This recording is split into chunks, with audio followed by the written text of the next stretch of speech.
Your dog stared at you last night. Not the playful kind of stare, not the feed me kind. A deep, locked-in, unblinking gaze that felt almost human. And in that moment, something shifted. Because what your dog was doing wasn't random. It was a message, and most owners never decode it in time. Welcome to Canine Mind. If you haven't subscribed yet, hit that button right now, because what we cover here will completely change how you see your dog forever. So let's get into it. Can dogs actually imprint on humans? And if yours has, what does it look like? It's something far deeper, far more primal, and once you understand the 7 signs, you'll never look at your dog the same way again. Stay with me, because sign number 4 is the one that surprises every single owner. Let's start with something that happens every single night in millions of homes, and yet almost nobody understands what it actually means. Not on the couch next to you, not at the foot of the bed as an afterthought. We're talking about your dog actively seeking you out, pressing their body against yours, and closing their eyes only when you're within reach. This isn't about comfort seeking in the way we usually think about it. In the wild, canines sleep in packs, and the ones they sleep closest to are the ones they trust with their life. Sleep is the single most vulnerable state an animal can be in. Heart rate slows, awareness drops, defenses go down completely. For a dog to willingly enter that state beside you means something enormous. You are their safety net, their anchor, their chosen protector. But there's a second layer to this that most people overlook: your scent. Dogs have up to 300 million olfactory receptors, compared to our 6 million, and your unique scent is essentially the smell of home to them. When they sleep next to you, they're bathing in it all night. It regulates their nervous system. It tells their brain everything is okay. And then there's warmth. In survival terms, warmth equals life. By curling up against you, your dog isn't just being cute. They're making a deeply instinctual choice that says, this person is worth staying close to. So the next time your dog sneaks under the blanket at 2 in the morning, remember, they're not being needy. They're telling you you're their pack. Now, the second sign is one that genuinely shocked researchers when they first documented it, because it reveals just how deeply your dog is watching you every single day. Science has confirmed something dog owners have suspected for years. Dogs don't just live alongside us, they become us. Not in a metaphorical sense, in a measurable, documented, behavioral sense. Studies have shown that dogs adopt the emotional and behavioral patterns of their primary person over time. If you're naturally anxious, prone to worry, hypervigilance, tension, your dog's cortisol levels will reflect that. If you're calm, steady, and optimistic, your dog becomes that. If you're the person who goes for a run at 6 in the morning, don't be surprised if your dog is pacing at 5:59. This goes beyond copying routine. Researchers have found that dogs can absorb emotional states through a combination of cues: your tone of voice, your posture, your micro-expressions, even chemical signals your body releases under stress or excitement. They are running a constant background analysis of who you are and how you move through the world, and then recalibrating themselves accordingly. Think about that for a second. Your dog has essentially built an internal model of you. They know your rhythms, your moods, your signals. And a dog that has imprinted on you doesn't just love you, they study you, they adapt to you, they shape themselves around you. That's not loyalty, that's devotion at a biological level.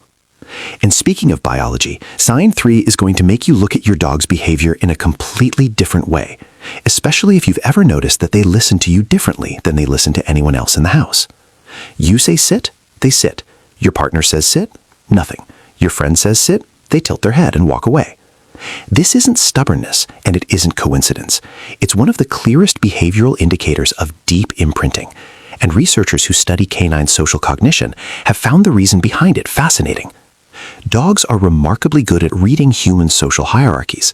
They don't just see a group of humans and treat everyone equally. They observe, they assess, and they identify who leads, who follows, and who matters most in the pack.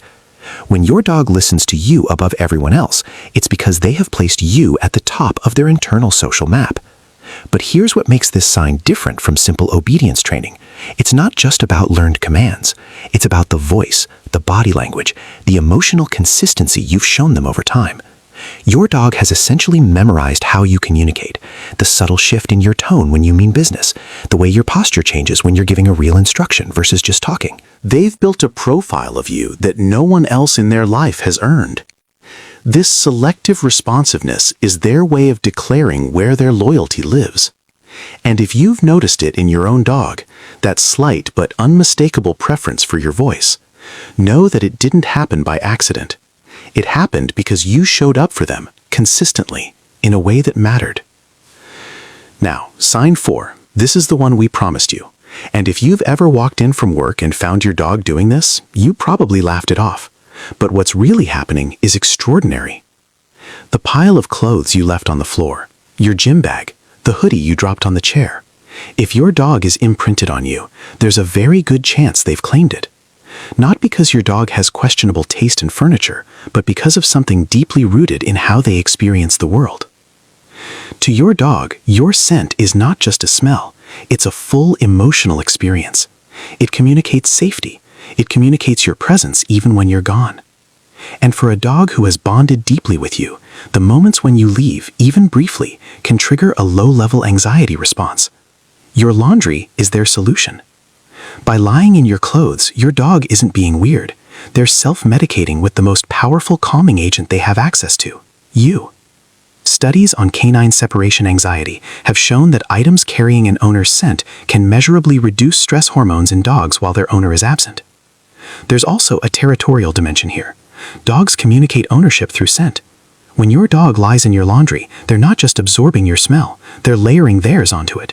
They are, in the most literal sense, mixing themselves with you, marking a shared identity. It's one of the most quietly profound things a dog can do, and most owners just throw the clothes in the wash.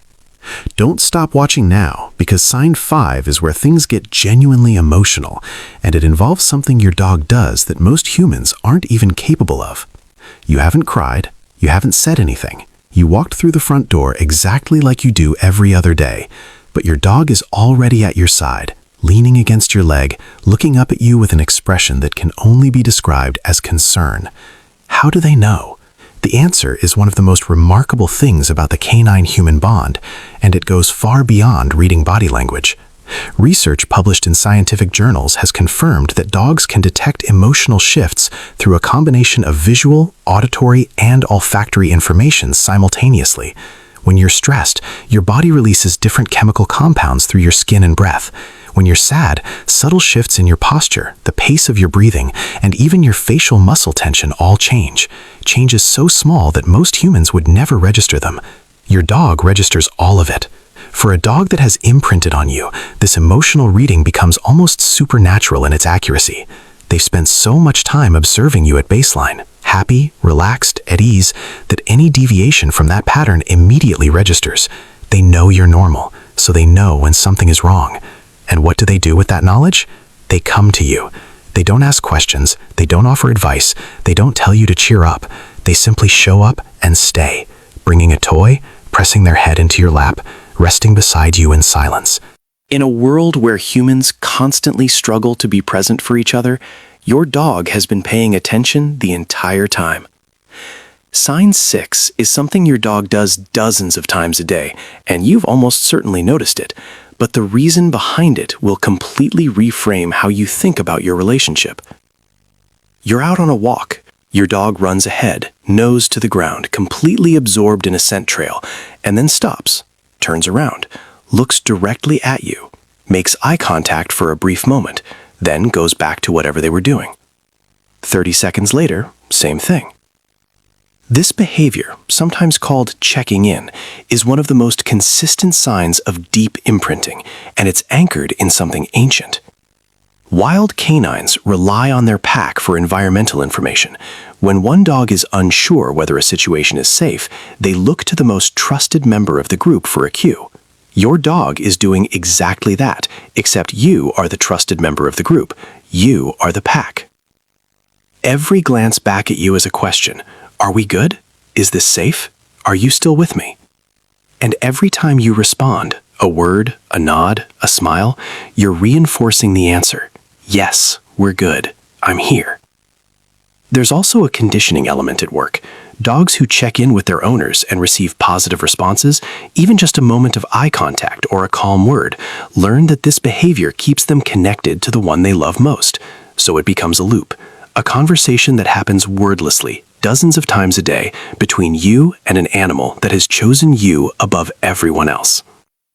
It's easy to take for granted, but when you understand what it means, it becomes one of the most moving things a dog can do. Now, we've arrived at sign 7. And this is the one that started this entire video, the stare. But what's actually happening inside your dog and inside you when it occurs will genuinely change how you think about your bond. In the canine world, sustained eye contact is a power move. Between dogs who don't know each other, a prolonged stare is a challenge, a signal of dominance, a precursor to conflict. Every dog knows this instinctively. It's hardwired.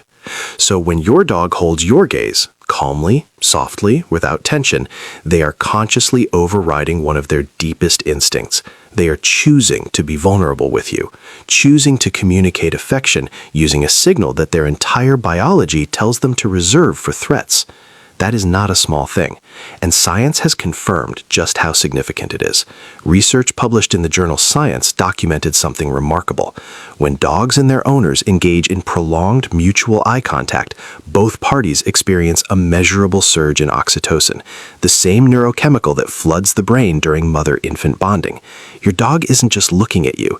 They are chemically bonding with you in real time. Their brain is releasing the same compound that tells a new mother she would die for her child. Not every dog does this.